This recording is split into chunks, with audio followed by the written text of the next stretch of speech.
Buongiorno cari amici e benvenuti anche oggi nella Sup Live del vostro Marietto Veneziano. Prima di tutto, se arriva qualcuno e vede questo video, se mi può dire se si sente bene, perché il vostro Marietto Veneziano l'altro giorno ha fatto una bella live, però purtroppo il sonoro non c'era. Quindi se qualcuno si collega e mi può dire se sente bene il sonoro, mi farebbe piacere. Allora, oggi parliamo un po', prima di tutto, se non l'avete ancora fatto vi chiedo di iscrivervi al canale di Illegale Marietto Veneziano.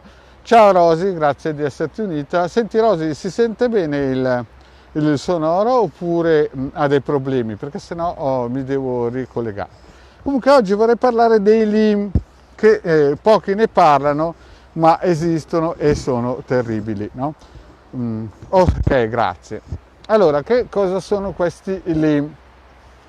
Allora, i LIM per definizione io li chiamo sempre licantropi, ma hanno delle qualità importanti. Se un essere umano li vedesse, al di là di come si vogliono presentare, perché si possono presentare in qualsiasi forma, penserebbero che siano un Veda o Dio. Quindi bisogna sempre stare attenti a quando noi incontriamo questi angeli, questi UFO, queste cose qua, di capire veramente se sono entità o se sono LIM. Ma andiamo per ordine e il vostro Marietto vi vuole spiegare come li ha incontrati per la prima volta. Allora, prima di tutto a 7 anni e mezzo sono stato tirato sotto da una moto, e è stato tirato sotto la moto, una moto dei vigili, era un Moto Guzzi 850, California, e chi lo guidava aveva un cognome con una P e doppia Z, la Guzzi aveva chiaramente nel nome, doppia Z, quindi quando incontro qualcuno che nel cognome ha due Z e una P, infatti tutti quelli che ho incontrato nella vita con una P e due Z, so che se anche mi uccidono, mi manderanno in paradiso, no? Ciao Sara, grazie Sara di esserti unita nel diario del Marietto. Beh, comunque io a un certo punto becco il manubrio in testa, 7 anni e mezzo, muoio, vado su questo tunnel, mi fanno vedere tutta la mia vita e mi fanno vedere che dovevo stare attento a una persona bionda con gli occhi azzurri, una persona che sembrava un angelo, Comunque, morale della favola, io torno giù, avevo 7 anni e mezzo, racconto un po' quello che vedo, vado dal sindaco al prete, lì poi è un'altra storia che vi racconterò. Comunque, cosa succede? Succede che il primo giorno che l'incontro succede così, arriva mia mamma e mi dice oggi andiamo a giocare a tombola. Allora il Marietto, sapete che il Marietto non capiva niente, 7 anni e mezzo, ne avrà avuto 8, no? Allora andiamo a giocare a tombola e però mi dice arriverà anche tua zia. Io fino a 8 anni non sapevo cos'era una zia. Quindi andiamo in questa trattoria dove c'era questa tombola, arriva questa signora e mia mamma mi dice questa è tua zia. Al che io dico cos'è una zia? E mi spiegano cos'era una zia. Cioè, ciao Cinzia, ciao carissima. Grazie di esserti unita a questa live. Comunque, morale della favola, arriva la zia, avevo 8 anni, questa zia dice attenzione perché arriva la doppia V adesso. Insomma, si doveva unire a noi un'altra signora. Insomma, tremava mia zia, questa signora che era mia zia. Al che il Marietto aveva 8 anni, stava lì seduto su questo banco, sapeva contare, quindi la tombola poteva fare.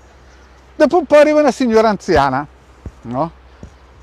E aveva gli occhi azzurri, tutta piena di oro, e non era la W, ma io non lo sapevo ancora. E cosa succede? Succede che si mette a parlare, mi guarda e mi dice non ce la faremo mai, sei troppo forte per noi. Che io, sapete, avevo 8 anni, guardavo le riviste con l'Uomo Ragno, Superman, Batman, no? Ero un po' gasatello, no? Pensavo, chissà cosa ha questa signora da guardare. Insomma, mi ammirava questa signora, no? Cercava di guardare dentro di me, avrà avuto 70, 80 anni, io adesso non so l'età. In fondo era la mamma della W. Beh, io non lo sapevo in quel momento lì. Dopo un po' arriva la W, bionda, occhi azzurri, orologio d'oro. Insomma, si mette seduta con me, mia zia mi fa segno di stare attento a questa W perché la W abitava nel palazzo di mia zia. Al che io, come si suol dire, ero tutto concitato, attento a questa signora che sembrava così pericolosa. Beh, era un angelo, parlava bene, diceva che aveva 2 figli, che dovevo andare a trovare, mi ha offerto anche un gelato, insomma mi ha comprato, mi ha corrotto, no? Al che io ero felicissimo di questa signora qua, non vedevo niente di pericoloso, no? Boh, vabbè, mi invita a casa sua, quando vieni a trovare tua zia vieni da me, mia mamma invece era di, come si può dire, vecchio stile, non se ne fregava. Mia zia invece era sul chi vive, mia zia era più vecchia di mia mamma, no? Volare della favola, passano gli anni, io ogni tanto andavo a trovare mia zia e cercavo di giocare con i bambini di questa W, no? Però non li trovavo quasi mai. E mia zia mi diceva sempre stai attento che quella W è pericolosissima, no? Ciao Giulia, grazie Giulia di esserti unita alla Diario del Marietto iniziale. Volare della favola, passano gli anni e per strane cose della vita mia zia se ne va e noi andiamo a abitare in quel palazzo lì. Io avevo visto quando ero morto questa situazione, no? Comunque morale della favola andiamo via.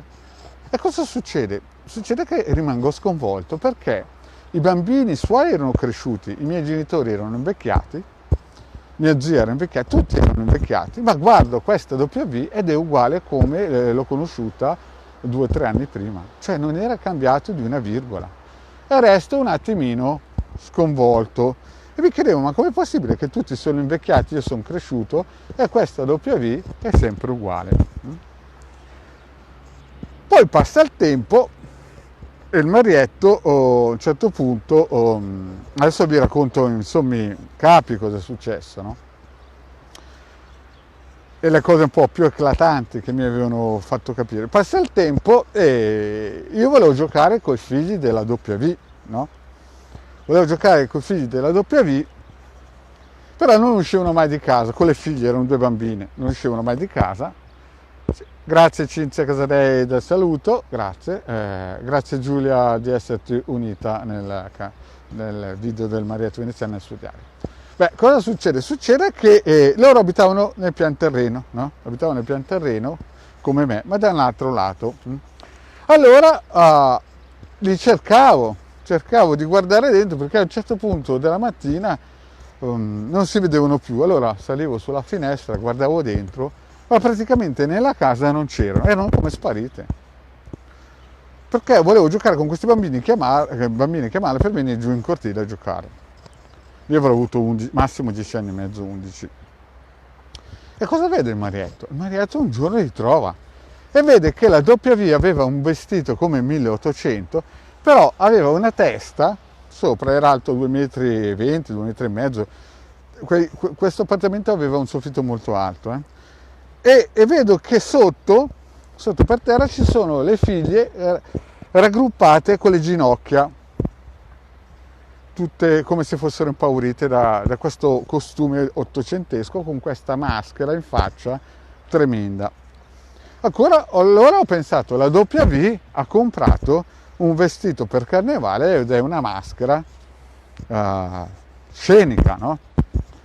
Vado a casa e racconto cosa ho visto ai miei genitori, dico ma sai che la W ha comprato un vestito di carnevale e fa paura alle figlie perché ho guardato, ho spiato da dentro questa finestra e vedo questa cosa qua.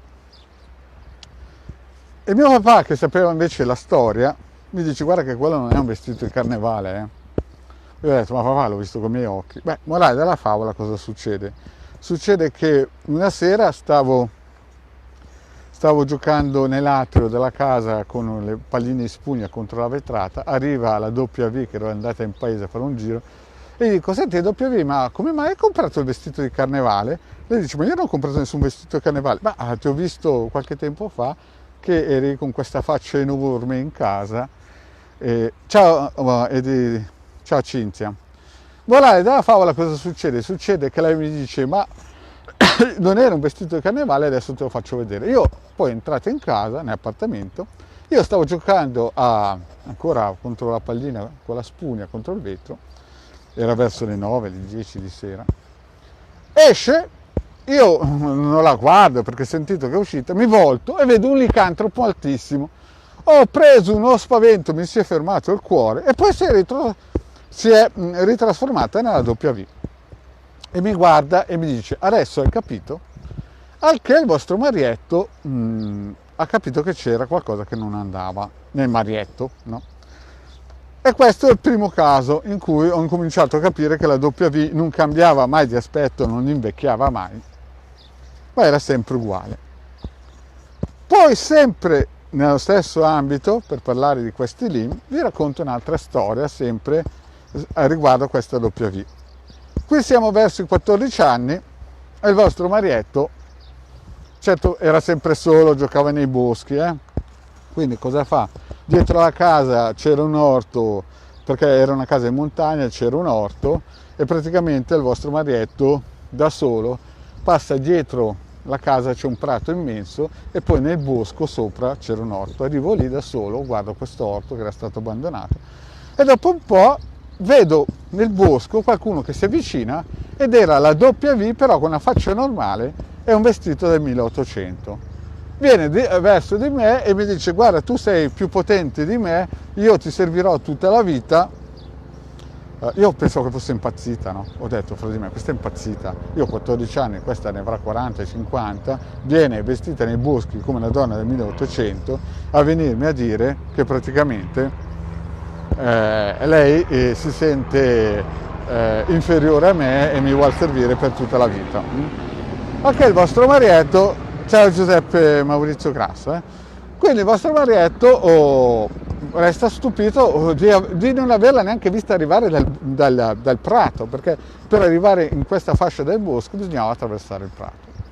Morale della favola, mi dice: adesso torno a casa, la accompagno ai bordi del bosco e fino lì era ancora possibile la cosa, ma a un certo punto lei si trasforma in un cervo con la testa da licantropo, corre in questo prato che sarà lungo 50 metri, 60 metri massimo, sento i passi roboanti di un essere pesantissimo e a questo punto ho pensato: sono pazzo, devo andare subito a farmi guarire, perché va bene essere vestito nel 1800 nei boschi, e questo era pazza lei, ma adesso che io vedo una persona trasformarsi in un cervo, in un cavallo, chiamatelo come volete, però aveva la testa di un lupo, che corre verso la casa per ritornare a casa, ho pensato prima che ero pazzo e poi la seconda variante ho pensato che nel prato c'era qualcosa che trasformava le persone. Allora il vostro marietto cosa fa? Doveva tornare a casa a dire: papà, voglio andare al manicomio, perché il concetto era che ero spaventatissimo, volevo andare al manicomio e farmi guarire e volevo tornare a casa subito. Allora cosa succede? Ho pensato: il prato non può trasformare una persona, la seconda variante è che io sono pazzo, quindi di conseguenza se sono pazzo il prato non può cambiarmi e farmi diventare un cervo, allora corro a casa e vado a mettermi in una clinica psichiatrica. Allora, ciao Giovanni, grazie di esserti unito nel Diario Maria. Allora cosa fa il vostro marietto? Prende tutto il coraggio che gli era rimasto pensando di essere pazzo, mette un piede nel prato, vede che non si trasforma, corro verso casa, scendo nel prato, corro veloce. Il problema è che per arrivare a casa devo passare davanti il terrazzo della W. E cosa succede? C'era la W che stava pippettando la sigaretta sul terrazzo e mi guarda tutto spaventato. Io la guardo e dico: sai W, sono pazzo, sai cosa è successo? Ho visto una persona che ti assomigliava a sua te nel bosco, che si è trasformato in un cervo con la testa da lupo praticamente, e che praticamente sta prendendo le tue, come si dice, le tue sembianze, ma non sei tu sicuramente, perché tu sei una persona enorme. Io ho detto: devo essere pazzo, vado a casa, gli ho detto proprio così, a farmi portare dal dottore al manicomio. Ok, cosa succede? Ciao Vincenzo, grazie di esserti uniti nel Diario Maria. Allora, che cosa succede? Succede che vado a casa, racconto tutta la storia, ero spaventatissimo, avevo il cuore che batteva: papà, portami al manicomio, perché io una cosa del genere non l'ho mai vista in vita mia, devo essere pazzo, devo farmi bombare, portami giù, lasciami giù finché non guarisco. Mio padre ascolta tutta la storia, guarda nel vuoto e mi dice non sei pazzo, è così. E io pensavo che lui volesse rincuorarmi, no? Volai della favola non voleva che andavo dal dottore a spiegargli certe cose perché diceva che non ero pazzo. Cioè lui sapeva che quello lì era un limp, ma io non lo sapevo. Volai della favola, dopo 2 o 3 settimane prendo il coraggio, vado giù dal dottore, gli racconto papale cos'era successo quel giorno lì, lui mi guarda e mi dice è così. Tra l'altro il dottore era un massone. È così. E io dico, vabbè, è così, ma io sono pazzo. Lui mi dice, guarda, non sei pazzo, è così. Tu sei normalissimo. Al che io lo guardo, continuavo a dire, dottore, io devo andare in manicomio, farmi rinchiudere, qui è successo qualcosa che io non sono normale. E lui continuava a dire, no ragazzo, guarda che tu sei normale, è così la cosa. Cioè lui non riusciva a dirmi che quella era un limp, lo sapeva anche lui che era un limp, no? Volai dalla favola, io esco tutto contento pensando che non ero pazzo, però non ho pensato che quella era un limp, no? E questo fa sempre parte del W. Queste sono pillole leggere, perché poi ci sono cose più pesanti, ma vi racconto solo 2 o 3 fatti leggeri. Il terzo fatto, sempre di questa limp, era che a un certo punto sua mamma, quella signora che avevo conosciuto a 8 anni, che andava a giocare a tombola con la W, praticamente veniva su a trovarla a casa, no? Era un periodo che veniva a trovarla e lei, abitando al primo piano, con le finestre aperte, si sentiva che discutevano, no? E io pensavo che strano, però non va a prenderla in macchina, gli fa fare tutta la scalinata per venire fin su qua, perché eravamo quasi in montagna, e anche mi sembrava molto strana. Sua mamma arrivava sempre su trasudata, aveva gli occhi azzurri, i capelli rossi, sapete quelle signore sui 70 anni sempre ben tenute, no? Piena di oro, insomma era una signora che si vedeva che non gli mancava il money, no? Però quando entravo in questa casa, in questo appartamento, si sentiva che discutevano ad alta voce, no? Ed era un periodo che io ero, come al solito, sempre solo soletto, e anche cosa succede? Arriva ancora quella mattinata lì, la W mi dice adesso arriva su mia mamma, e io pensavo, cavolo, gli fa fare la scala da sola, la sua mamma, non la fa prenderla in macchina. Morale della favola, quel giorno lì però litigano più forte, no? Io sentivo qualcosina in casa, però non capivo. Fatto sta che scende, siamo in cortile, la mamma scende, si avvicina a me, no? La W esce nel terrazzo per salutarla e la mamma la guarda sua figlia, la W, e gli grida con a fianco a me, maledetto il giorno che ti ho adottato. Ma lo grida a squarciavola, proprio perché stavano litigando. Anche io guardo la mamma, tutto mirato verso di lei, perché anche io in quel momento lì pensavo di essere un figlio adottivo e non che mi avessero rapito da piccolino, no? Poi dalla favola cosa succede? Ciao Vincenzo, grazie Vincenzo, grazie Ludmilla di esserti unito. E cosa succede? Succede che la mamma mi guarda e mi dice testuali parole. Cioè io l'ho adottata, però io sono sua figlia. Cioè praticamente la mamma mi stava dicendo che lei aveva adottato sua figlia, ma nella realtà lei, che era ufficialmente la madre, era la figlia della W. Perché io guardo, avrò avuto, non so, io ho 14 anni, questa scena, no? Guardo la mamma che avrà avuto 70-80 anni, guardo la W che ne avrà avuti sempre, non cambiava mai la W, era sempre uguale di faccia, e non riuscivo a capire come la mamma poteva essere la figlia di una donna che aveva minimo 30 anni meno di lei. E quindi lì ho cominciato a accendere le lampadine, perché non è possibile che una mamma maledice la figlia dicendo maledetto il giorno che ti ho adottato, poi mi viene a dire guarda che quella non è mia figlia ma io sono sua figlia. E lì questi sono 3 piccoli racconti che vi parlo dei limp, ma chiaro ne ho viste altre con questa W, ma queste sono le più leggere, proprio perché questi esseri, no, sono presenti nella vita. Poi ve ne racconto un altro, va? Tanto per spiegarvi meglio la cosa.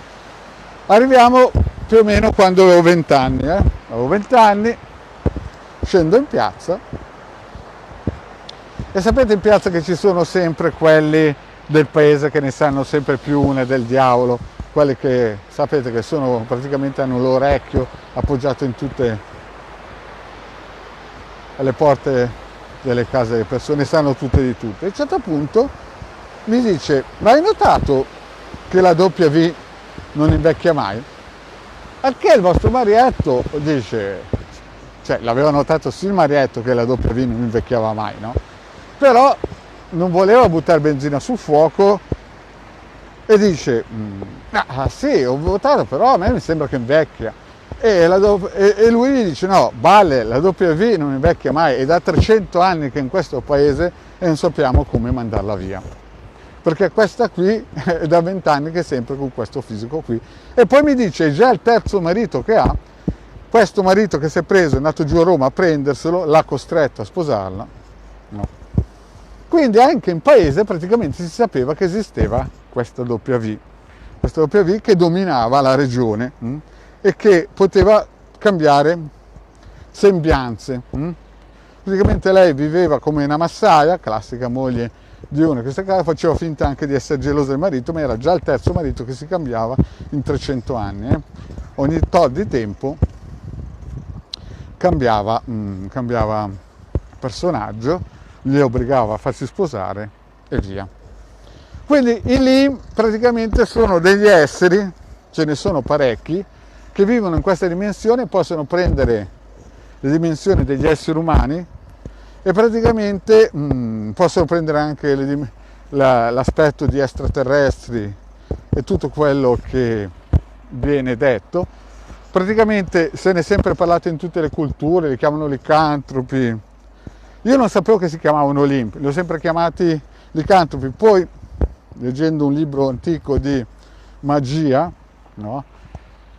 Ciao Angela, grazie Angela di esserti unita. Ciao Carmen, grazie di esserti unita negli anni.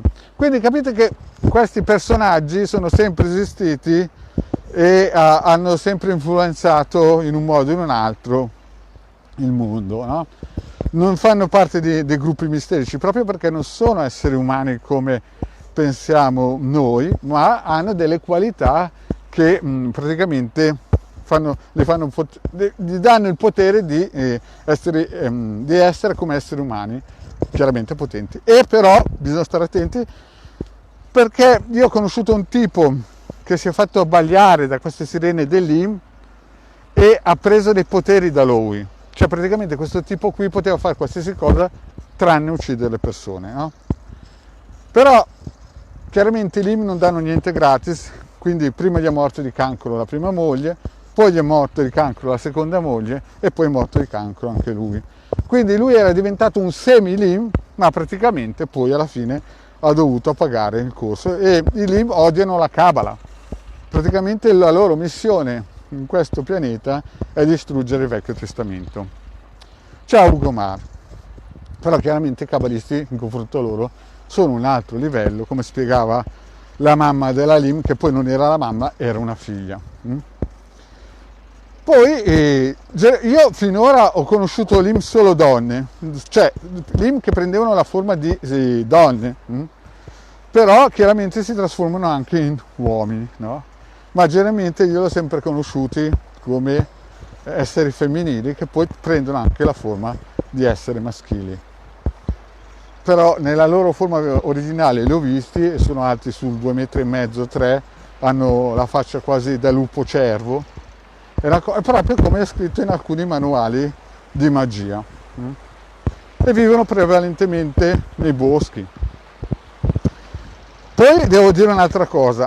Ci sono stati dei momenti in cui il vostro Marietto, ai tempi d'oro, andava anche a fare un po' di trekking in montagna e un giorno ero in un dirupo, il vostro Marietto soffre di vertigini, stavo per scivolare in un crepaccio e un lì mi ha preso lo zaino e mi ha tenuto e mi ha spostato. Ho proprio sentito la sua forza che a passo all'improvviso mi ha preso da dietro lo zaino, se no volavo giù il crepaccio per 20 metri. E anche in altre volte, mentre camminavo e magari mi avvicinavo a un ruscello, un lì mi è apparso e mi ha detto di non bere da quel ruscello. Chiaramente il vostro Marietto è un po' rimba rimba, bevuto dal ruscello, ma anche lì stavo cadendo dentro il ruscello, mi ha tenuto per lo zaino dietro perché ero così stanco. Quindi non tutti i LIM sono cattivi, non tutti i LIM fanno i birichini, ci sono anche quelli che vogliono aiutare gli esseri umani. Questo per. Poi adesso la finisco qui con l'IM perché ormai vi ho stancato, però vorrei dirvi che finita questa micro live, ecco, la Sara fa una bella domanda: se tra i politici sono i LIM.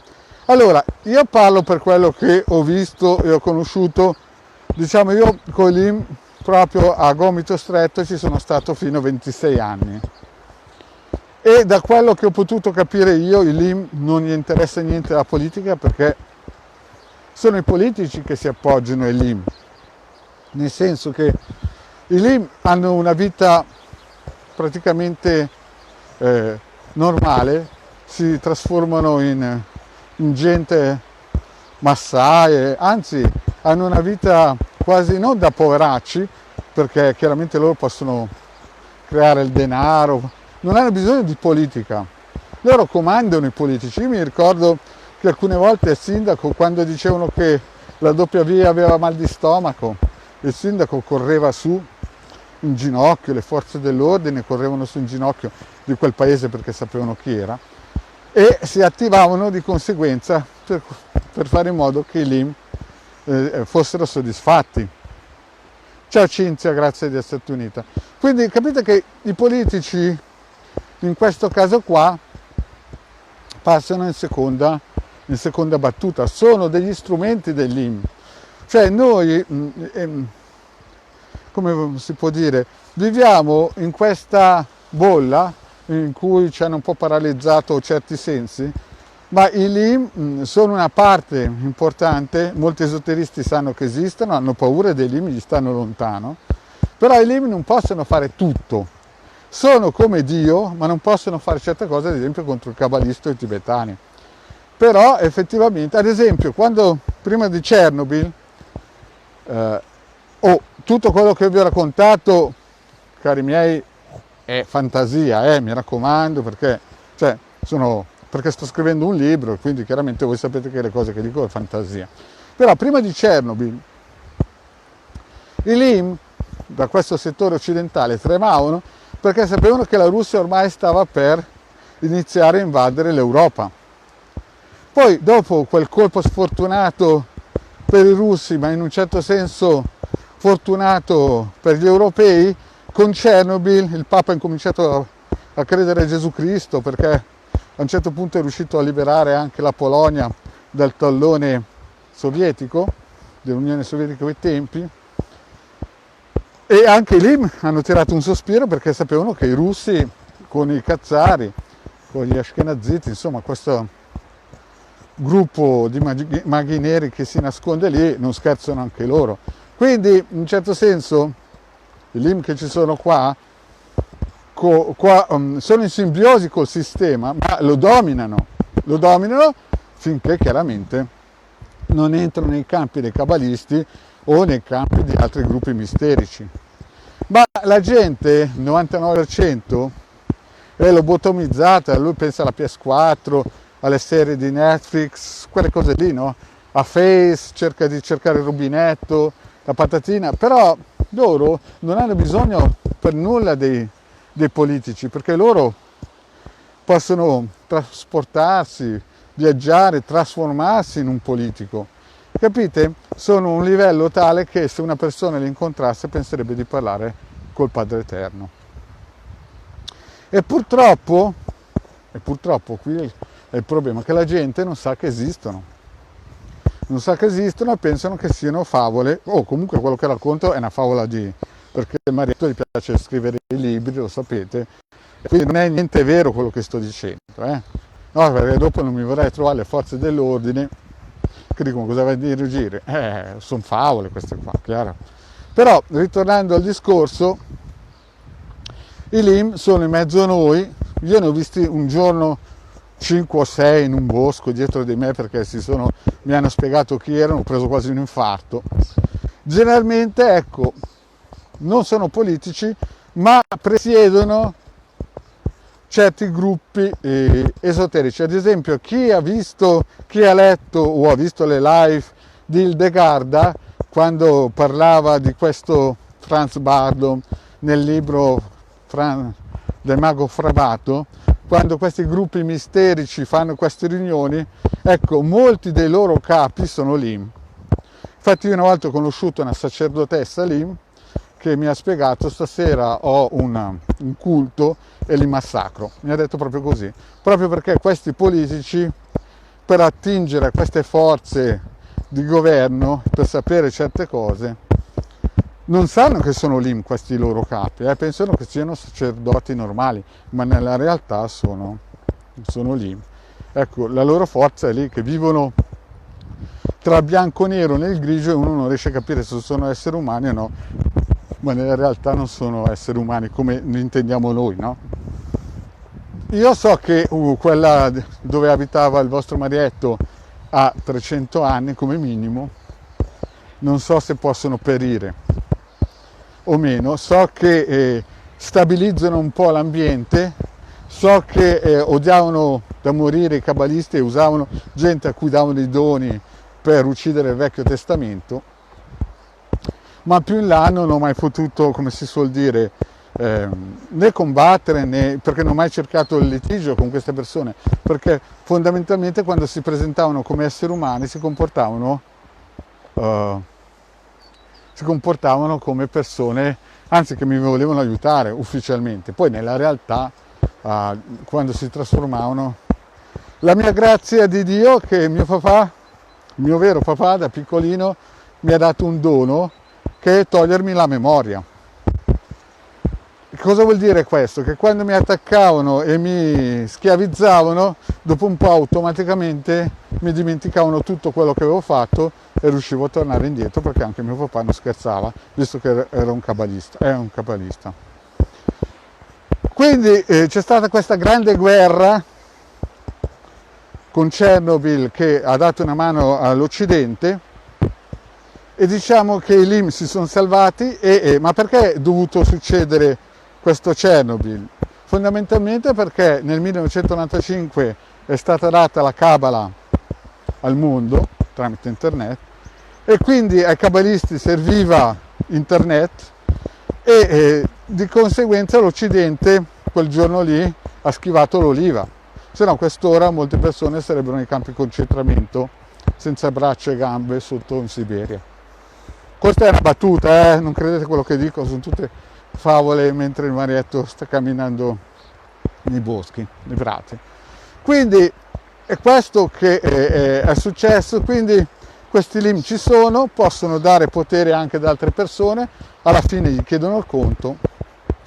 Poi una persona mi ha fatto una domanda, già che ci sono, voglio rispondere a questa domanda, è il basso astrale. Perché è importante riuscire a capire che cos'è questo basso astrale, perché molti pensano che sia una barzelletta, no? La prima volta che l'essere umano più o meno ha incominciato a capire cos'era il basso astrale è quando Dante a un certo punto ha cominciato a scrivere questa Divina Commedia, e pochi che sapevano leggere e scrivere hanno cominciato a capire che c'era un prezzo da pagare per le scemate che la gente faceva. Allora cosa è successo? È successo che la Chiesa Cattolica di quel periodo ha preso subito la palla al balzo per incominciare a vendere tutto quello che si poteva vendere per non farli andare nel basso astrale, no? Però cos'è questo basso astrale? Chi è che l'ha mai visto? Io l'ho visto più o meno a 6 anni e mezzo, quando io ero stato rapito da questo gruppo misterico di materialisti che seguivano questi Lim, e periodicamente venivano a massacrarmi perché volevano che gli dessi la Kabbalah. Io non capivo niente, volevano che gli dessi lo Zohar, queste cose qua, ma ero troppo piccolino. Mio papà mi aveva detto che avevamo queste cose, ma non sapevo dove andarle a prendere per dare, perché queste qui ogni tot di tempo venivano e mi massacravano.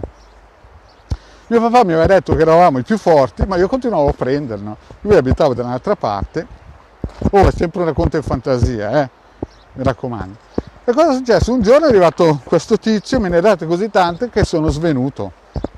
Ero su una scala sono rotolato giù, sono uscito dal corpo. Sono uscito dal corpo e ho guardato questo bambino lì per terra e non sapevo che ero io. E morale della favola, cosa succede? Mi giro, guardo, non sentivo più dolore chiaramente, non sapevo più di essere quel bambino che le aveva prese, guardo a fianco e vedo che c'era mio papà che stava guardando la scena. Allora gliene ho detto di tutti i colori, dico, senti papà, ma noi siamo i più forti, mi continui a fare massacrare di botte da questi qui. E mio papà guardava la cosa, certamente non gli faceva piacere, però mi dice, ti devi pulire il karma, così ti lucida bene il karma, sei a posto. Ok, io lo guardo e non capivo cos'era questo karma. Mi dico, sì papà, ma questi qui, cioè ogni santo giorno vengono qui, mi massacrano i botte, sono pelle e ossa. Insomma, io volevo convincere mio papà a farmi difendere, visto che lui diceva che eravamo i più forti. Ed eravamo in astrale. A che cosa mi dice? Mi dice, senti, adesso io ti porto in un posto dove vedrai questo signore andare dopo che se ne sarà andato da questa vita materiale. Questo qui era il classico tipo Porsche, Rolex, capite? Era il classico tipo occhi azzurri, capelli rossici tinti, villa a destra e a sinistra, no?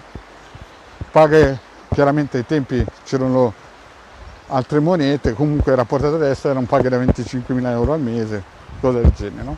Io avevo 7-8 anni, pieno di sangue, maciullato ogni giorno, mio papà diceva ti puliamo il karma gratis, però il problema è stato quando mio papà mi ha portato nel basso astrale, mi ha fatto vedere dove sarebbe andato quel tipo lì. Solo che in astrale il tempo non è come qua, no? Quindi per portarmi lì non è che mi ha portato tutto in un colpo, perché sapeva benissimo che sarebbe stato troppo difficile vedere dove sarebbe andato quel tipo lì. Mi ha portato in giorni, cioè nel senso io sono stato poche ore svenuto per terra, ma lui, ciao Verità Maya, no? Grazie di esserti unita, ma lui mi ha portato praticamente in 2 o 3 giorni, io mi avvicinavo sempre in questo posto, vedevo delle persone da lontano che stavano male, ma non vedevo dei nemici, fino a quando quel giorno siamo riusciti a planare, si può dire, in questo ambiente e io ho sentito un dolore così immenso, così profondo, che un aggettivo di qualsiasi tipo su questo pianeta non esiste. Quando ho capito dove sarebbe andato quel tipo che mi torturava tutti i santi giorni, no? Ho pensato, io devo pregare il Padre Eterno che quest'uomo non muoia mai, perché se quando muori viene in questo posto, lui non si renderà conto di cosa vuol dire il dolore. Cioè praticamente quello che mi faceva tutti i giorni quel tipo lì era burro miele in confronto un secondo del dolore che si provava in questo ambiente qua. Ciao Dora, grazie di esserti unita a Marietto, al diario del Marietto. Quindi praticamente cosa è successo? Lì ho capito cos'era il basso astrale o quello che Dante definisce inferno. E quando sono tornato indietro gli ho detto, sentite, voi fatemi quello che volete, ma cercate di non andare mai nel basso astrale, perché voi non capite che cosa vuol dire essere nel basso astrale. Ero piccolino, ma ho sentito un dolore così potente, così che non ha descrizioni, non si può definire il basso astrale. E quelle persone non venivano toccate, stavano solo in presenza di questi esseri che anche lì si possono definire lì, no? Era una visione spettrale, che non li toccavano, solamente la presenza di questi mostri li faceva vivere in un'angoscia, in un terrore, in un dolore che non esisteva un aggettivo in questo mondo per quantificare la paura che provavano queste persone. Poi mio papà mi guarda e dice, la tua fortuna è che tu hai dentro nel tuo corpo il mio sangue, il mio DNA, perché se no a 23 anni, e ne avevo 8, tu rischierai di andare lì, di diventare materialista.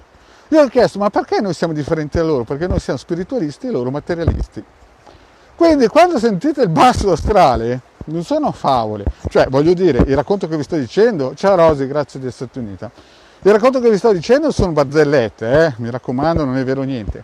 Però, diciamola così, chi è stato nel basso astrale, infatti cosa è successo? 7-8 anni fa parlavo con una grandissima veggente di Roma e lei un giorno è capitato nel basso astrale, non sapeva che cos'era, è entrato in astrale in questo posto ed è rimasta sconvolta anche lei perché ha capito cosa era. Ci sono anche dei film in cui si vede che il regista sa cos'è il basso astrale e l'ha messo in alcune scene. Infatti io ho detto, ma quello io l'ho visto 7-8 anni il basso astrale. Capite? Quindi ci sono dei registi che in film, conoscendo l'esoterismo, molto probabilmente mandano dei messaggi subliminali per far capire, guardate che questo è basso astrale. Quindi chi mi viene a dire perché questi non pagano in questa vita, la domanda io l'ho fatta anch'io a mio papà. Perché sapete, ci sono quelli che gli va sempre bene, no? Uno dice, ma è possibile che io faccio una fatica marcia arrivare alla fine del mese e questo qui ne combina di tutti i colori, ma come si suol dire, gli va sempre bene. Adesso vi spiego un'altra cosa. A un certo punto la stessa domanda io ho fatto io al mio vecchio. A un certo punto il mio vecchio, quando vedevo che stavamo per vincere, dava agli altri le dritte per ritirarsi in piedi e continuare a combattere. Cioè li avremmo potuti azzerare quando ero nato, ma non ha mai voluto vincere.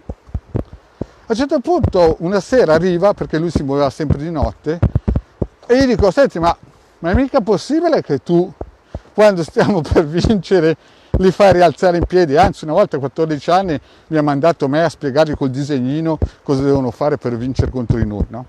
Perché lui mi ha spiegato, vedi, figliolo, se nella strada c'è del karma nero, se questi spariscono, ce lo prendiamo noi. Quindi quando voi vedete alcuni che fanno delle porcherie immense e stanno sempre in piedi, ringraziate il Padre Eterno perché si stanno raccogliendo tutto il karma nero che si può prendere. Ed è per questo che nessuno vuole prendere il posto ai cazzari. Perché la domanda che gli ho fatto io a 5 anni quando mi hanno spiegato che noi saremmo stati più forti, ma io ho detto, e dopo loro mi hanno chiesto, ma chi se li prende il loro posto? Qualcuno lo deve pur fare. Quindi i cabalisti stanno nel loro karma, nella loro crescita spirituale, e gli altri stanno nel loro. Come diceva il mio vecchio, quando dicevo, ma chi è che difende gli altri? Il mio vecchio diceva sempre, io penso ai miei figli, gli altri devono pensare ai loro figli.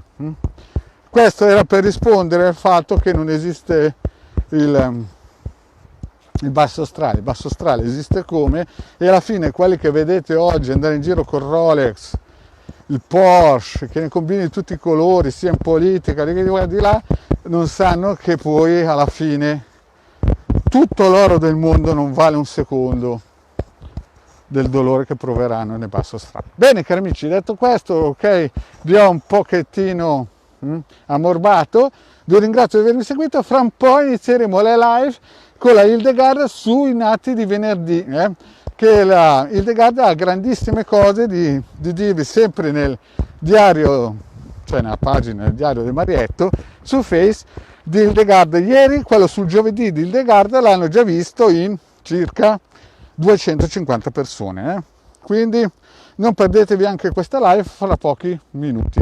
Grazie cari amici di essere stati qui, della partecipazione, ci vediamo dopo le 10 con Hildegard e Marietto Veneziano. Vi saluto tutti, grazie, alla prossima, ciao.